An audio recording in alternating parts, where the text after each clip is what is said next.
Hi, I'm Victor Margiotta, and this is the Community Show. I would like to say hi to Sonia Garber and thank her for all the great work she does with the Cortland magazine. You know, her mission statement is pretty much the same as what I try to do here with the Community Show. This is her mission statement, which states that she likes to bring people together in a positive and relevant and fun way with a purposeful focus on family, community, the arts, local businesses, serving others, and charitable acts. And my guest tonight is Charles Newman, who is all of these things. And it's an honor and a privilege to have Charles on. Thank you so much. That's very nice. Thank you so much for having me, Victor. You know, when I read the article about you in the magazine, I was just overwhelmed. And it's amazing how much you do for the community. It's really in the genes. You know, my dad taught me from an early age, and I'm not sure if it's in that article, but we used to go out Peekskill Lions Club, used to go door to door selling light bulbs and leaf bags as a fundraiser. So definitely by the time I was 5 years old, I was running with my dad to sell light bulbs and leaf bags, and that was to raise money for the good things and the good works that the Lions Club did. Wow. And so it kind of left an impression from an early age, and he was putting in a lot of time you know, with those different community kind of involvements, and particularly the Lions Club here in Peekskill. Well, my father had 10 kids, along with my mother. I mean, he couldn't do it himself, but you know, he was definitely my role model. Sure. And he worked very hard. You know, he wasn't able to come to, you know, like my sporting events. Right. But, you know, he was there in another way. He supported. Supported the family. And his work ethic, you know, is something that I got from him and has paid off for me because I love to work. You know, I mean, I could work all day, every day. And, you know, this is also something that your father instilled in you. Well, he did. You know, my dad, you know, learned from his dad at an early age. You know, my father's father, who I'm named for, Charles Newman, you know, passed away. My dad, right out of Peekskill High School, had to go into that business and work in that business. I have no idea, you know, how many hours a week he worked, but, you know, as an 18-year-old guy, he was working more than full time, and, you know, he raised his family here in Peekskill, and we saw how hard he worked for us, and you have to honor that. Of course. I think you really have to honor that. You know, and how important is your faith to you? You know, it's interesting. You know, I'm so connected to the Jewish community here in Peekskill, having grown up in it. I can't say that I'm particularly religious, but you know, for me, it's really the traditions, like the song, as the song goes, from Fiddler on the Roof. But you know, the traditions that we commemorate in our family, and keeping the community thriving. In fact, you know, I served years ago on the board of the synagogue in my 30s, and then I took a pretty long break, and then was back on the board now in my 50s, and became president of the synagogue here in Peekskill a few years ago. I was president for 2 years now. I'm immediate past president now for almost 2 years. But one of the things that we did very recently was at the inspiration of a gentleman who just passed away last week by the name of Bernie Udowitz, was to write the history of the Jewish community in Peekskill, mostly the focus on the business community from the 30s to the 70s. And it was very vibrant. We had a lot of the stores downtown, in addition to, you know, my family's business, Perico and Choice Plumbing and Rosoff's and Gibbs, and Peekskill Sports Center. The list goes on, and there were over 100 Jewish-owned retail establishments in the city of Peekskill, you know, in that time period. And the people who grew up in that time frame have such fond memories of the tight-knit community that it was. So at Dr. Udowitz's inspiration, we put this book together, and I'm so happy that he got to see a draft copy before he passed, and it's 110 pages. And John Curran, who's the former Peekskill City historian, who now serves on the board of the Peekskill Museum, along with Robin Goldsand, helped put this all together. That's incredible. It's been amazing, and so, you know, in terms of my connection to the community here. Well, before the malls, That was, Peekskill was where we went to. Back to school Buster shopping. Brown, yeah, and all those shops. Sure. Janung's. Janung's, exactly. Yeah. And my mother's father worked in the shoe department at Janung's. Oh, really? So Nat Katz.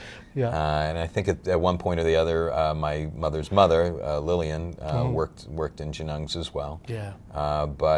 So back to school shopping was Sid's Army and Navy, or Jean's Army and Navy, and Rosoff's, and the Last Exit, which was kind of the younger shop in the 70s in the back of Rosoff's. Yeah, yeah. And that's where we went. Yeah, Peekskill has a great history, and now they're up and coming again, which is great. Absolutely. Yeah, I think more and more.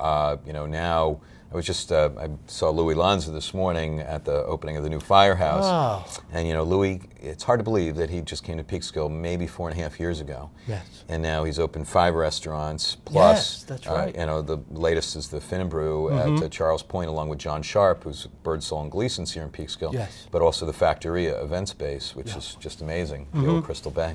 Yes. But it just has this new vibrancy. Yep. And now there are new places cropping up on the retail level, like Evolution Gallery. I don't know if you've been there yet on Main Street. No. That actually is where my family's business used to be, Paraco and Paramount Glass on Main Street. Now is a new Art Lofts apartment building. But on the retail level, there's a gorgeous new gallery. Okay. There's obviously been galleries around Peekskill for a while, but trying to attract more foot traffic now here on the weekends, so people actually have a destination to come to when they come to Peekskill and shop. Yeah. Now you finally moved your business into Peekskill. I did. And you had a ribbon cutting. I did, yeah. So I'm 28 years in the insurance business, and 22 of those in Hawthorne. Hawthorne was just a very convenient location. In Westchester, you got the Sawmill, the Bronx River, the Sprain, everything goes through. It used to be the old Hawthorne Circle in Hawthorne, and that's why I located there. Yeah. But when I thought about where I wanted to be for the rest of my business career, however long that may be, I decided I want to be back in my hometown where I'm third generation business owner. Yeah. So I love being here. Yeah, Peekskill it's awesome. Now you're raising a family. Yeah, my daughters are grown I know, now. time flies. It does fly. My older daughter, Lily, was married this past summer. Congratulations. Very happily, thank you. We're ecstatic about it. She's out in California. And my younger daughter lives in Brooklyn, works in Manhattan for a hot startup called Slack. Yeah. And we got to see her sing this past Saturday. She sings in a choir, Young New Yorkers choir, the women's ensemble. So it's just great to be able to be somewhat close, at least to one of them. Right. Growing up, I had 8 brothers and 1 sister. My parents had 10 kids. Yeah. And so when we started having kids, my brothers and my 1 sister thought maybe, my mother would be able to babysit. And my mother wasn't having it, She raised 10 kids. Sure. She was pretty much done with the babysitting thing. You have to figure it out now. Yeah. But how important was it for you to have your parents and your in-laws helping out? Fortunately, my wife is from Yorktown, and our home's been in Yorktown for over 30 years. So they were close by, and my parents are in Cortland Manor. So both sets of parents were within 10 minutes. Yeah. And that was really helpful when the kids were growing up. Spent a lot of time, with my folks on their boat, on the Hudson. My dad always had a boat. He was in the boat business at one time, also in Peekskill. So it's just great to have those close family connections. Yeah, I'm telling you, we not were as many blessed. connections as you have. Oh my gosh, I probably have 100 cousins at least, and now I got over 40 nieces and nephews. Wow, so it's, that's blessed. Now you had a celebration at the Paramount. When my parents had their 55th wedding anniversary, we rented out the Paramount. Wow. My family, we rented out the Paramount, my sisters and I, and we invited, I don't know how many, 60 or 80 relatives and friends, and we had a brunch in the Paramount. And then we made up we showed the film, which was on 8mm, from their wedding, 1953, up on the big screen. Oh, wow. But we also had put together a slideshow over the years for them, and I hadn't even thought about it until you just asked me about it. But it was beautiful. It was just to, to have that connection. My grandfather Charles moved to Peekskill in 1933, and his first business was in the lobby of the Paramount. So if you're facing the Paramount, there were businesses on both sides of the lobby. Yeah. On the right was a barber shop where the office is now, the box office, and on the left where there are handicapped bathrooms now, that's where my grandfather's store was. And it was called Paramount Glass Shade and Awning. And he was there from 1933 into the mid-1940s. And so there's this, it's like in our DNA. There's the Paramounts. I see that there's a picture of the Paramount with my dad in it from 1935. So it's really in our history. My parents passed, and we sold the house, and I couldn't let go of a lot of the stuff. Sure. And I see that you're really interested in keeping some old stuff. I am. It's kind of a disease with me, but if you come to my home, you'll see just any number of old collectibles. Having grown up in the Perico store on Main Street, they had appliances. So I grew up with these old refrigerators and washing machines and radios and old TVs, and so I have a connection to those things. Yeah. But so I have all of those at home. Plus phones, old phones, and Victrolas, and you name it. I was just talking to John Sharp from Birdsall over at the opening of the new firehouse, and they have some old fire-related memorabilia. And I have that stuff at home, old brass fire extinguishers and a backpack that firefighters would use in the 40s to fight fires. Crazy stuff. But for my office, I have office equipment, vintage office equipment. Dictaphones and typewriters and paymasters, adding machines, just you name it. Yeah. So it's nice to be surrounded by that stuff. It gives you a connection. Well, that's it, And for me, I have all the pictures. I couldn't let stuff go. It was crazy. But now you have an insurance company. What's some of the services you provide? I'm a life and health insurance agent, and I'm independent. I'm a broker. I don't work for any one particular company. Yep. So I'm able to shop around for my customers. Focus is either life insurance, disability, and long-term care insurance for individuals. Yep. And then for businesses, I write their health insurance or benefits like dental and vision and group life and long-term disability. So you're busy now. Really busy. It's open enrollment season.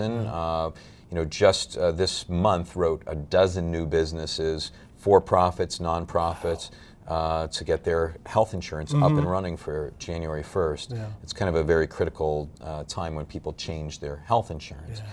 Yeah. Currently I insure around 170 businesses, again, for-profits and non-profits. Yeah. We're busy. Yeah. Now, you get a lot of satisfaction out of helping people. I do. I mean, in business, health insurance today in particular is so difficult for people. Not only is it difficult to afford, but it's difficult to understand. It's difficult to deal with in terms of what they get claims and what's covered. So I always thought, before I went into the insurance business, that if I was going to be in this business, because before I got into it, I'm like, I'm not a fan of insurance, but I figured I'm going to be someone who translates insurance and explains it, and so I'm going to be that person who can help you to understand it better. And that's how I, not only that, but I don't take no for an answer from an insurance company. If there's ever an issue with a claim, we fight for our customers. That's what we get paid for. Awesome. Might as well do it. Right? How important is it for people to plan for the future? Hugely important. I mean, what gives me great satisfaction is when, things happen, and I like to say life happens rather than the other thing, but life happens, and if I've done my job and I've talked to people about having their insurance in place, the right policies in place, the right amount of life insurance coverage, the right amount of disability coverage, I feel, gosh, this horrible thing happened to them, but at least their family's protected because of the work that I did with them. And unfortunately, since I've been in the business now 28 years, I'm paying claims for when people pass away. I'm paying claims for when people are disabled. Millions and millions of dollars over time on insurance policies that I've written. And again, we can't help those people whatever happens to them has happened to them, Yeah. but at least we can help their families and make sure that they can stay in their homes and that they have income coming in, or the kids, college is paid for, whatever it is. And you get a lot of satisfaction from I really do, because ultimately that's if you have any satisfaction in your work and you're selling particular products, it's good to know that they work and that they help people. Now, you've been on the board of a lot of different companies, but talk about the Lakeland Education Foundation a bit. Yeah, Lakeland Education, I was on the board for 10 years. It had been started, I believe, somewhere around the year 2000. Yeah. One of the founders was Jack Levitz from Colonial Terrace, and Ernie Piermarini, who was one of the early administrators at Lakeland School District, who just passed away. And there's a need in school districts, and Peekskill has Peekskill Education Foundation. HenHUD has HenHUD Education Foundation. Yep. The budgets only cover certain things for the schools, right? They'll cover certain X number of books and X number of teachers and whatever it is. That's in the budget. But in order to fund programs that can really help the children, they need these education foundations to provide those extra benefits for the kids. One comes to mind, for instance, when my daughters were in 6th or 7th grade. What happens is the teachers will apply to these education foundations for grant funding for a particular program. So this was feeding wild birds and watching the kids actually interact with these animals. And what they would do is the teacher applied for funding for a camera, for seed, and for, I don't remember what else. And they set a dummy up in the field out behind Lakeland, it was Copper Beach Middle School, with the seed on the head of the dummy and maybe like in the hands of the dummy. Right. And then they gradually substitute kids sitting out there still with the seed. And the birds would come over and peck at the seeds. And it just taught the kids that they could actually interact with nature. So it's a small thing, and it wasn't a lot of money that the foundation granted for that. But it had a huge impact on the kids, and they all got to videotape each other, sitting in the chair with the seeds. So, that's the kind of thing, and even much larger. Yeah. Now, how important was it for you to instill education with your children? It was huge. What I always say to people get hung up, I think, a lot on, which school district is the right school district. Do I need to send my child to private school? And they forget that so much is taught in the home. That reading, you and I were talking about reading before, is hugely important.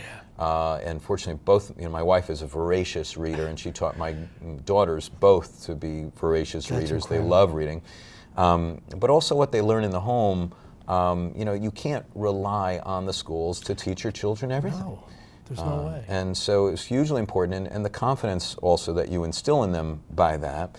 My daughters got into the colleges of their choice, fortunately, and they're doing great in their careers.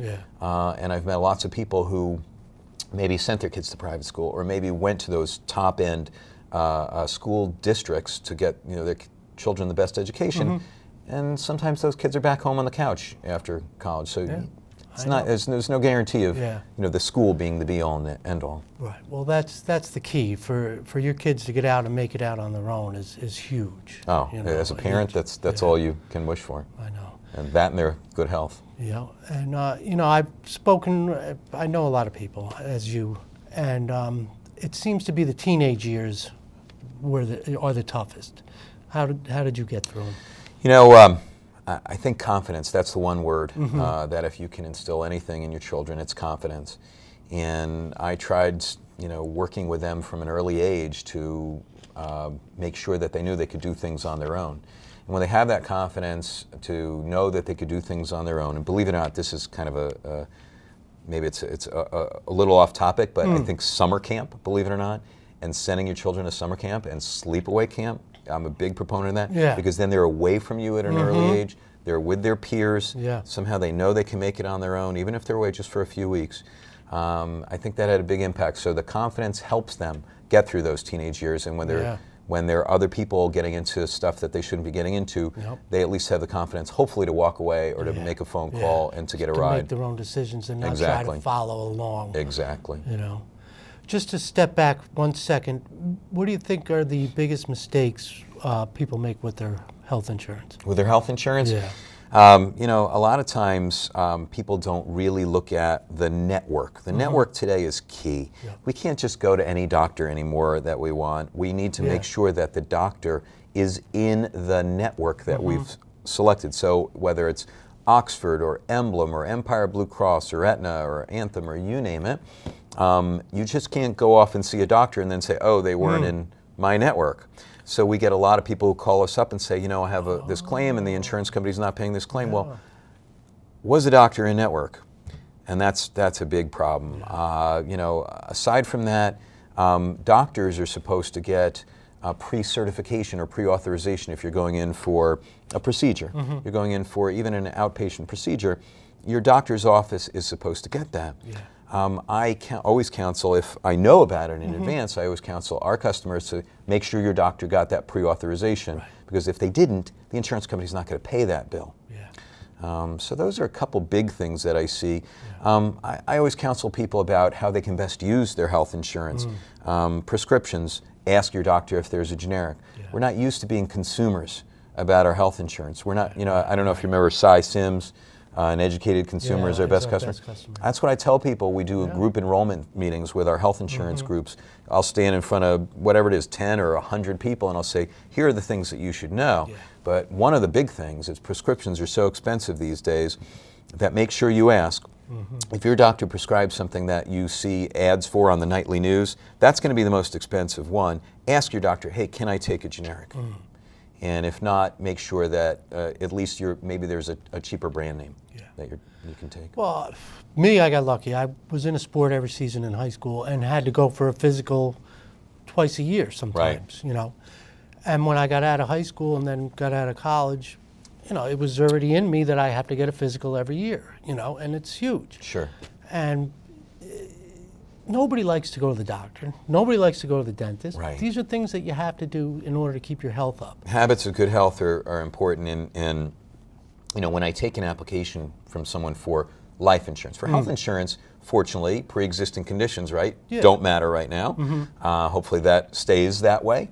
But with life insurance, with disability insurance, your medical history determines whether or not you're going to get that policy or whether it'll be a higher premium. And I'll sit with someone and they might be in their 50s and I'll say, okay, last time you saw a doctor, and what's the doctor's name? It's like, I haven't seen a doctor in 10 years. Well, how do you know what's going on? And I feel fine. Blood sugar, blood pressure, all those things that are the silent killers, you can't know that they're fine. So it doesn't make sense, but some people just don't believe in it. I know. For whatever reason. You gotta go to the doctor. Yeah. If there's anything that you get from this show, go get a physical this year. Well, if you have health insurance, you don't pay anything for your annual physical. So there's and if you're a woman, you get the well woman exam too. You get 2 exams without any cost. So go. Yes. All right. Talk about the Chamber of Commerce. Sure. Deb Malone, we are so fortunate. Yeah. In our community. Deb is unbelievable. Yeah. She's a tireless advocate for our business community and our nonprofit community at large. Well, I'm thinking next guest. Yeah. Okay. Deb would be an excellent guest. But she's made the Hudson Valley Gateway Chamber of Commerce into more of a regional chamber. And we're having people come from 30 minutes away to our Chamber of Commerce meetings. It's a very dynamic chamber. There's a lot of great networking, a lot of great cross-pollination that goes on at those chamber breakfasts. There's a breakfast every month, first Thursday morning of every month, 7:30 in the morning. I think the next one, first Thursday in January at the Peekskill Brewery. And then there's business after hours every month where local businesses will host, maybe 5:30 on a Wednesday or Thursday. And you'll go in and see that restaurant. I know Paradise had one some time ago. That's right. And you'll get to experience that restaurant or that business. I actually hosted one at my office, which, my office is a combination of art, gallery, and insurance agency. So we opened as an art gallery for that, and it's called Gallery 906 South. Cool. It's not formal, but we're blessed to have artwork from my mother, from my father-in-law, a lot of vintage photos of Peekskill, and a lot of my antiques. That's So excellent. it was a lot of Now fun. you're branching off. They're doing something called AMI out of the. Well, AIM is it's an initiative of the Chamber. Ben Green, who owns the Hat Factory and who I served on the Paramount Center of the Arts board with, is a visionary. And Ben, he's got about 100,000 square feet at the Hat Factory on North Division Street, noticed a few years ago that I think about half of his tenants were in multimedia, so internet, web-based, design, Foley. We're talking about Les Bloom's Alchemy Post Sound, which is sound for TV and movies. There's so much of that in the Hat Factory. You know, Ben thought, you know, this has become like Brooklyn North. You know, you're getting people moving up from the city who have these different talents and who have these different media-based, multimedia-based businesses. Why not shine a spotlight on that and become a real center of attraction here in the Hudson Valley Gateway Chamber community for that? So it's called AIM Art Industry Media. We orchestrated a weekend last March of 18, so it's called AIM 18. There's now going to be AIM 19 in April. Cool. Can't remember the dates right offhand, but look for it. Yeah. There is a artindustrymedia.com website, and you can join the Chamber as an AIM member at a little reduced rate to normal Chamber membership, and you have the opportunity to really meet other folks who are in related businesses. So we're really just trying to keep those conversations focused on the multimedia businesses and focus on the the Peekskill Cortland area as really this kind of emerging hub for those kind of businesses. Yeah. You know, this is the first time we met, and Which is surprising. It as you is. planned. I mean, we've been close enough to touch each other a number of times, but it's funny how, you know, and I'm blessed. You know, my parents raised me to be a social person and to be loving and caring and all that good stuff. And it's so important. What you do is great. I mean, I just really want to thank you for all the work please. you do. I love this community, and you know, again, I honor my parents. Both my parents have been volunteers. I talked about my dad. My mom was one of the founders of the Peekskill Area Arts Council in the late 60s, early 70s, and that was the precursor to the Paramount Center for the Arts. They got that going, and today's Peekskill Arts Alliance grew out of that. So, you know, my mom volunteered to get that going. She's an artist who's been in this community. So I had these great examples. You know, I have friends who volunteer. I have a friend who raised over $40,000 to combat opioid and heroin addiction to honor his late son, unfortunately. You know, I just have example after example. So I feel, again, you need to be responsive to that. You know, there's the trite term, pay it forward, but, you know, put it out there in your community, and whether it's local, regional, national, in whatever way, shape, or form, there's so much need, and there's so many opportunities to help. And one way, if anyone listening is interested, Volunteer New York. If you're looking for a place to volunteer, Volunteer New York, just Google Volunteer New York. It has an exclamation point after the New York, volunteernewyork.com, I believe, or org. That's an organization where if you're looking to volunteer on any particular day, like a day of service for Martin Luther King, there are any number of opportunities for you to just go and volunteer for a day. That's like awesome. a walk, a cancer walk, whatever it is. So if you don't know where to start, that's a great place to start. Right. Thank you so much. My pleasure. Thanks for having me. I'd like to thank Sonia Garber again because it was her article in the Cortland magazine. Try to check it out and get involved. Meet people like Chuck and you know, get involved in the community. Thank you so much for watching. I'm Victor Margiotta, and this is The Community Show. Thank you, Victor. Thanks, brother.